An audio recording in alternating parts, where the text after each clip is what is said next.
নমস্কার বন্ধুরা, মুনমুনের পাঁচফোড়নে সকলকেই স্বাগত। আজ আমার পাঁচফোড়নে বানাবো পার্শে মাছের ঝাল। হ্যাঁ, পার্শে মাছের ঝাল আপনারা সকলেই বানাতেও জানেন। আর আজকে দেখুন আমি কেমন ভাবে বানাই। এটা বানানো যেমন সহজ আর খেতেও কিন্তু ভীষণই সুস্বাদু। গরম ভাতে পার্শে মাছের ঝালের কোনো জবাবই নেই। তাহলে আসুন শিখে নিই পার্শে মাছের ঝাল। প্রথমেই হাতে আমি একটু সর্ষের তেল নিয়ে নিলাম, তাহলে মাছের গন্ধ হাতে থাকবে না। আর আমি এখানে 300 গ্রামের মতো পার্শে মাছ নিয়েছি। অল্প লবণ আর হলুদ দিয়ে বেশ ভালো করে প্রথমে আমাদের মাছগুলোকে মাখিয়ে নিতে হবে। পার্শে মাছ কিন্তু খুবই সহজ পাচ্ছ মাছ, আর খেতেও কিন্তু ভীষণই টেস্টি। আমার তো নুন হলুদ মাখানো হয়ে গেছে, আর আমি এখানে দিয়ে দিলাম সর্ষের তেল। তেলটা বেশ ভালো করে গরম করে নিতে হবে। আজ আমি পার্শে মাছের ঝাল বানাচ্ছি বড়ি আর বেগুন দিয়ে, তাই আমি এখানে নিয়েছি বিউলির ডালের বড়ি 6 থেকে 7টা। ভালো করে গোল্ডেন কালার করে আমাকে ভেজে নিতে হবে। এটা কিন্তু মিডিয়াম ফ্লেমে অবশ্যই ভাজবে। এখন বড়িগুলো তুলে দিয়ে ওই এক তেলে আমি লম্বা লম্বা করে বেগুন একটা ছোট কেটে রেখেছিলাম, বেগুনগুলো ওই তেলে আমি ভেজে নিচ্ছি। আর বেগুনগুলো খুব ভালো করে ভাজার দরকার নেই, যা ছাঁতলানো মতো করে ভাজতে হবে, তবে যেন ব্রাউন কালার হয়। ভাজার পরে দেখুন আমি প্লেটের মধ্যে তুলে রাখছি। এখন কড়াইয়ে বেশ খানিকটা সর্ষের তেল নিলাম, তবে প্রথমেই বেশি তেল নেবেন না। আর তেলের মধ্যে অল্প লবণ নিচ্ছি, তাহলে মাছগুলো কড়াইয়ের মধ্যে লেগে যাবে না। এখন একটা একটা করে পার্শে মাছ আমি তেলের মধ্যে দিয়ে দিলাম। আর ফ্লেমটা অবশ্যই মিডিয়াম ফ্লেমে রাখবে, তা না হলে পুড়ে যেতে পারে। একটা সাইড হলে ঠিক দেখুন এরকম করে গোল্ডেন ব্রাউন হয়ে গেলে আমি এটাকে তুলে নিচ্ছি।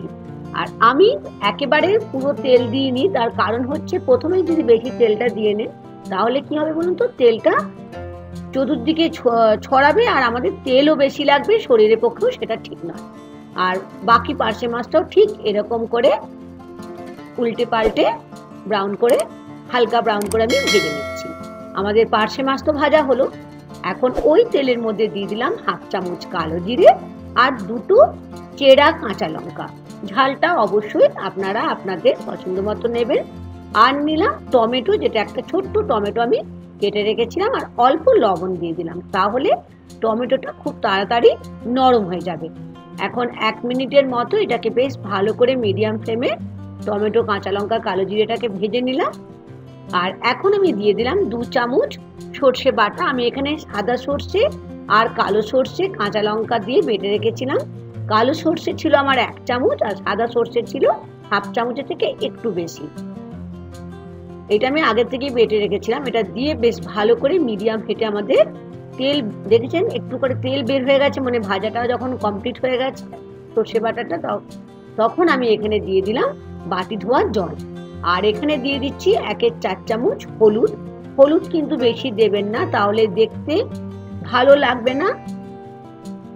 এখন 1 থেকে 2 মিনিট ভালো করে আমি এটাকে রান্না করে নিলাম।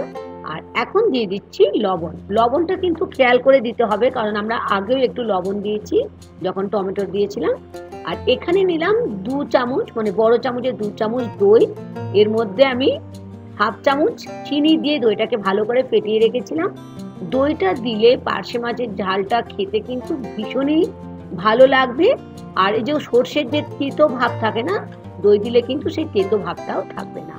বেশ ভালো করে দই সর্ষেটাকে কষিয়ে নিয়ে আমি প্রথমেই দিয়ে দিচ্ছি বড়িগুলো, কারণ বড়িগুলো একটু শক্ত, তাই বড়িগুলো একটু ভেজে তারপরে দিয়ে দিচ্ছি ভাজা বেগুন, যেটাকে আগের থেকে ভাজা করে রেখেছিলাম। এখন ভালো করে বড়ি আর বেগুন মশলার সঙ্গে কষিয়ে নিলাম। আর নিলাম বড় কাপের প্রায় 300 ml এর মতো গরম জল। অবশ্যই বন্ধুরা এখানে গরম জল ব্যবহার করবেন। আমি এখানে ঢাকা দিয়ে 2 থেকে 3 মিনিটের জন্য ফুটতে দিলাম। আমাদের তো গন্ধ আসছে, মানে আমাদের রান্না প্রায় রেডি। এখন আমি ঢাকা খুলে পার্শে মাছগুলো দিয়ে দিলাম। আর 4 থেকে 5 মিনিট আমি লো ফ্লেমে এটাকে কুক করে ওপর থেকে দিয়ে দিলাম সর্ষের তেল আর কুচানো ধনেপাতা। গরম ভাতে জাস্ট ফাটাফাটি লাগবে। অবশ্যই আমার মতো বেগুন আর বড়ি দিয়ে পার্শে মাছের সর্ষে ঝাল বানিয়ে খাবেন। আর খেয়ে আমায় কিন্তু জানাতে ভুলবেন না কেমন লাগলো আজকের রেসিপি। আর ভালো লাগলে বন্ধুরা দেখতে দেখতে একটা ছোট্ট করে লাইক দিয়ে দেবে, আর অনেক অনেক আমার ভিডিওটিকে শেয়ার করে নেওয়ার অনুরোধ থাকলো। আর নতুন বন্ধু হলে সাবস্ক্রাইব করে নেওয়ার অনুরোধ থাকলো। আজ এই পর্যন্ত বন্ধুরা, থ্যাংক ইউ।